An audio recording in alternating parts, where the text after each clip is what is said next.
Hello दोस्तों, नमस्कार। कैसे हैं आप लोग? उम्मीद करते हैं आप लोग स्वस्थ होंगे, अच्छे होंगे। तो दोस्तों, आज की क्लास में हम लोग पढ़ने जा रहे हैं ऑपरेटिंग सिस्टम मोबाइल और टैबलेट के लिए। अभी तक हमने पिछली क्लास में ऑपरेटिंग सिस्टम के बारे में पढ़ा, कंप्यूटर में कौन से ऑपरेटिंग सिस्टम यूज होते हैं इस बारे में पढ़ा। अब हम जो इस क्लास में सीख रहे हैं वो मोबाइल और टैबलेट या अन्य डिवाइसेस में यूज होने वाले ऑपरेटिंग सिस्टम कौन से होते हैं और वो क्या क्या काम करते हैं।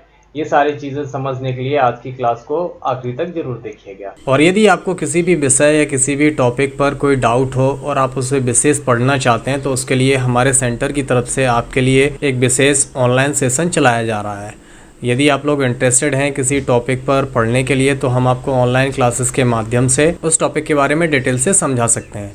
उसके लिए अगर आप लोग इंटरेस्टेड हैं तो कमेंट में टॉपिक का नाम, अपना नाम या अपनी ईमेल आईडी, मोबाइल नंबर छोड़ सकते हैं ताकि ऑनलाइन क्लास जब भी कंडक्ट हो तो आपके पास नोटिफिकेशन या आपके पास मैसेज द्वारा खबर की जा सके। बिना देरी करे हुए स्टार्ट करते हैं आज की क्लास मोबाइल ऑपरेटिंग सिस्टम के साथ।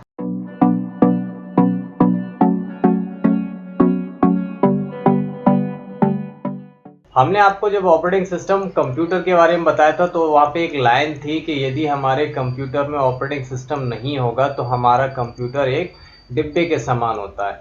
उसी की तरीके से आज के समय में हर किसी के पास मोबाइल फ़ोन है, लेकिन मोबाइल फ़ोन अगर चल रहा है दैट मीन्स कि उसमें एक ऑपरेटिंग सिस्टम है, अगर वो नहीं चल रहा है दैट मीन्स कि उसमें ऑपरेटिंग सिस्टम नहीं है। हमने अपनी पिछली क्लास में कंप्यूटर के ऑपरेटिंग सिस्टम के बारे में पढ़ा था और वहाँ पे ये भी देखा था कि यदि हमारे कंप्यूटर में कोई ऑपरेटिंग सिस्टम नहीं है तो हमारा कंप्यूटर एक मृत बॉक्स के समान होता है, यानी एक डेड बॉक्स कहलाएगा। वो कंप्यूटर कोई भी काम नहीं करेगा, इनफैक्ट वो ऑन भी नहीं होगा। ठीक उसी प्रकार से मोबाइल में भी एक ऑपरेटिंग सिस्टम का होना बहुत आवश्यक होगा। जैसे हम लोगों ने एंड्रॉयड का नाम सुना है। एंड्रॉयड क्या होता है? Android is not a company, Android is not a phone, ऐसा कुछ नहीं होता है। एंड्रॉयड एक ऑपरेटिंग सिस्टम का नाम है जो किसी भी मोबाइल में होना बहुत आवश्यक है। ऐसे बहुत सारे ऑपरेटिंग सिस्टम हैं एंड्रॉयड जैसे ही हैं, तो किसी न किसी ऑपरेटिंग सिस्टम का मोबाइल में होना बहुत ज़रूरी है।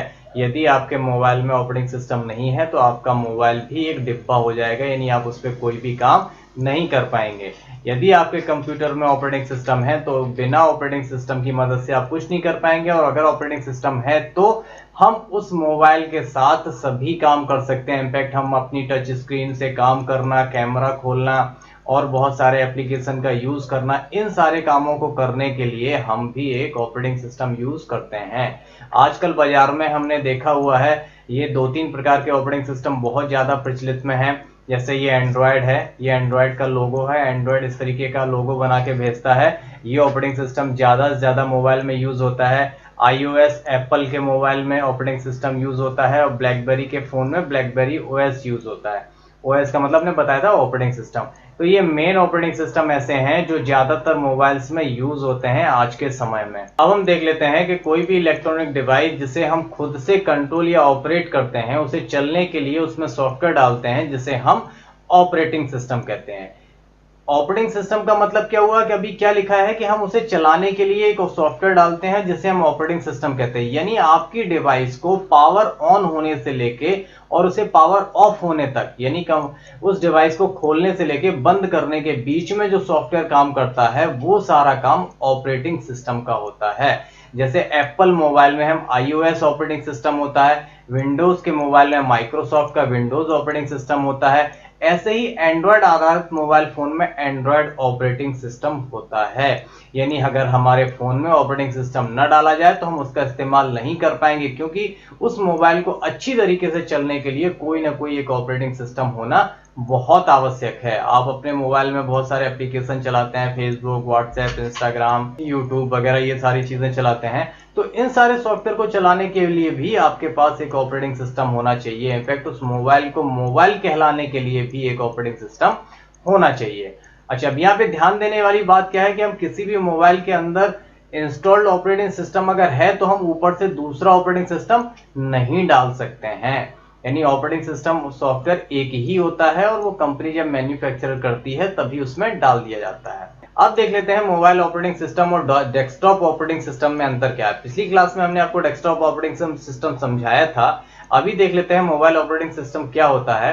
लिखा है यहाँ पे कोई भी मोबाइल ऑपरेटिंग सिस्टम केवल और केवल मोबाइल फोन के लिए ही डिजाइन किया जाता है। उसी प्रकार से डेस्कटॉप ऑपरेटिंग सिस्टम को डेस्कटॉप या लैपटॉप या कुछ टैबलेट में इस्तेमाल किया जाता है, यानी मोबाइल का ऑपरेटिंग सिस्टम मोबाइल में चलेगा और डेस्कटॉप या लैपटॉप का ऑपरेटिंग सिस्टम डेस्कटॉप या लैपटॉप में चलेगा। दोनों एक दूसरे में नहीं कि मोबाइल का ऑपरेटिंग सिस्टम चल जाएगा लैपटॉप में, लैपटॉप का चल जाएगा मोबाइल में, नहीं, ऐसा नहीं हो सकता। इसके बावजूद मोबाइल फोन का ऑपरेटिंग सिस्टम डेस्कटॉप का ऑपरेटिंग सिस्टम लगभग एक जैसे काम करते हैं। क्योंकि मैंने बताया था ऑपरेटिंग सिस्टम का मेन काम क्या होता है कि हमारे कंप्यूटर की सुरक्षा करना, हमारे कंप्यूटर को चलाने लायक बनाना, हमारे और कंप्यूटर के बीच में मीडिएशन का काम करना। ये दोनों ऑपरेटिंग सिस्टम का काम है, चाहे वो मोबाइल का ऑपरेटिंग सिस्टम हो या डेस्कटॉप का ऑपरेटिंग सिस्टम हो, दोनों के काम एक जैसे होते हैं, उसके फंक्शन, उसके फीचर एक जैसे होते हैं। लेकिन ऑपरेटिंग सिस्टम जो डेस्कटॉप का होता है उसमें मोबाइल ऑपरेटिंग सिस्टम की अपेक्षा ज्यादा क्षमता देखने को मिलती है। मोबाइल ऑपरेटिंग सिस्टम में कुछ विशेषताएं होती हैं जो आपको डेस्कटॉप के ऑपरेटिंग सिस्टम में नहीं मिलती। आप लोग चला चुके हैं, आपका मोबाइल में एंड्रॉयड ऑपरेटिंग सिस्टम होगा या iOS का होगा, जबकि आप कंप्यूटर चलाते हैं तो हमारा मोबाइल थोड़ा तेज चलता है और डेस्कटॉप थोड़ा स्लो चलता है। तो ये कुछ चीजें हैं जो मोबाइल ऑपरेटिंग सिस्टम को थोड़ा सा अच्छा बनाती हैं। अब जैसे अंतर क्या है भाई, क्यों अच्छा होता है, यहाँ पे हम आपको कुछ विशेषताएं बता रहे हैं जो किसी लैपटॉप या डेस्कटॉप ऑपरेटिंग सिस्टम में नहीं होती हैं, और यही सारी चीजें आपको मोबाइल ऑपरेटिंग सिस्टम में देखने को मिलती हैं। इसी वजह से हमें लगता है कि हमारा मोबाइल ऑपरेटिंग सिस्टम डेस्कटॉप के अन्य ऑपरेटिंग सिस्टम की अपेक्षा ज्यादा सही है। आप मोबाइल ऑपरेटिंग सिस्टम में सिम मैनेजमेंट कर सकते हो, आप टच स्क्रीन चलाते हो, Bluetooth, cellular data, wifi, GPS, camera, voice recorder, infrared blaster, speech recognition, face recognition, fingerprint sensor, ये सारी चीजें आप मोबाइल ऑपरेटिंग सिस्टम के साथ कर सकते हो, जबकि आप डेस्कटॉप के किसी भी ऑपरेटिंग सिस्टम में ये सारे फंक्शन यूज नहीं कर सकते हैं। तो अभी आपको समझ में आ गया होगा कि मोबाइल ऑपरेटिंग सिस्टम क्यों इतना ज्यादा फेमस हो गया या क्यों इतना ज्यादा यूजफुल है, क्योंकि इसमें बहुत सारे फंक्शन ऐसे हैं जिनको चलाने से, जिनका इस्तेमाल करने से हम अपने मोबाइल को बड़ी इजीली और बहुत अच्छी तरीके से एक्सेस कर पाते हैं। हमने इस क्लास में ये भी देखा कि डेस्कटॉप या कंप्यूटर में यूज होने वाला ऑपरेटिंग सिस्टम और मोबाइल में यूज होने वाले ऑपरेटिंग सिस्टम में क्या अंतर है और दोनों में समानता क्या है। तो दोस्तों अगली क्लास में हम ऑपरेटिंग सिस्टम के बारे में और समझेंगे, इसके फंक्शंस की, उसकी सेटिंग्स कैसे होते हैं, ये सारी चीजें देखेंगे। मिलते हैं अगली क्लास में, तब तक अपना ख्याल रखिए। Take care, goodbye, thank you.